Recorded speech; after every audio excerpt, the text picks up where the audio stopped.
क्या आपने कभी सोचा है कि आपकी सुबह की चाय में घुलने वाला दूध और ब्रेड पर लगने वाला बटर सिर्फ एक प्रोडक्ट नहीं बल्कि एक पूरी क्रांति की पहचान है। अमूल कोई आम ब्रांड नहीं है, ये भारत के 36 लाख से ज़्यादा किसानों की आवाज़ है, उनकी मेहनत का सम्मान है और उस सिस्टम के खिलाफ एक जवाब है जिसने कभी किसानों को मजबूर और बेबस बना दिया था। ये कहानी है शोषण से संघर्ष तक और संघर्ष से सफलता तक। ये कहानी है उस क्रांति की जिसने भारत को दुनिया का सबसे बड़ा दूध उत्पादक देश बना दिया।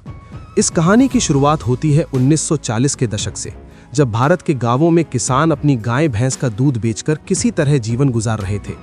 सुबह सुबह महिलाएं पशुओं की देखभाल करती, दूध निकालती और किसान उसे बेचने निकल पड़ते। लेकिन मेहनत का सही दाम उन्हें कभी नहीं मिलता। कारण था मिडिलमैन और बड़ी कंपनियां जो पूरे दूध व्यापार पर कब्जा जमाए बैठी थी।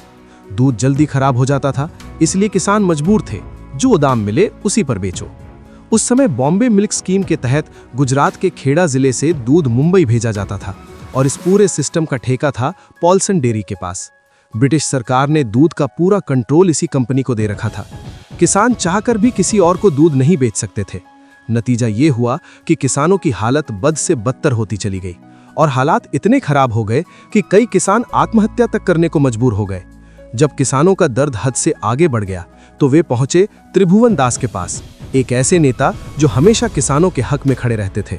उन्होंने किसानों को लेकर सरदार वल्लभ भाई पटेल से मुलाकात की। सरदार पटेल ने साफ कहा, अगर शोषण से बाहर निकलना है तो किसानों को एकजुट होकर अपनी खुद की कोऑपरेटिव बनानी होगी।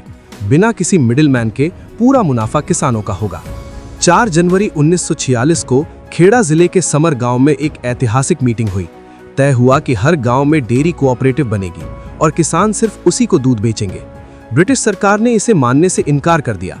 जवाब में किसानों ने हड़ताल कर दी और दूध की सप्लाई पूरी तरह बंद कर दी। 15 दिन तक मुंबई में दूध की भारी किल्लत रही और आखिरकार सरकार को झुकना पड़ा।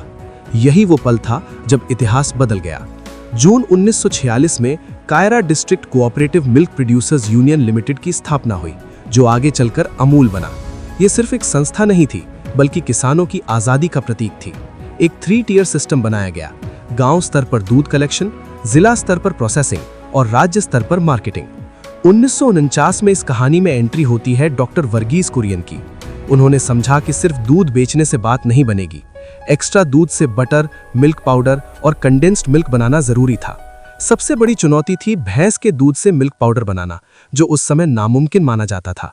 लेकिन इनोवेशन ने इतिहास रच दिया और पहली बार भैंस के दूध से मिल्क पाउडर बना। ब्रांड का नाम रखा गया अमूल, अमूल्य से निकला हुआ यानी अनमोल। शुरुआत में अमूल बटर फ्लॉप हो गया क्योंकि लोग पॉल्सन के पीले और नमकीन बटर के आदी थे। लेकिन अमूल ने कस्टमर की पसंद को समझा, स्वाद और रंग में बदलाव किया और धीरे धीरे पॉल्सन को पीछे छोड़ दिया। 1966 में जन्म हुआ अमूल गर्ल का, नीली फ्रॉक वाली वो बच्ची जिसने भारतीय विज्ञापन इतिहास बदल दिया।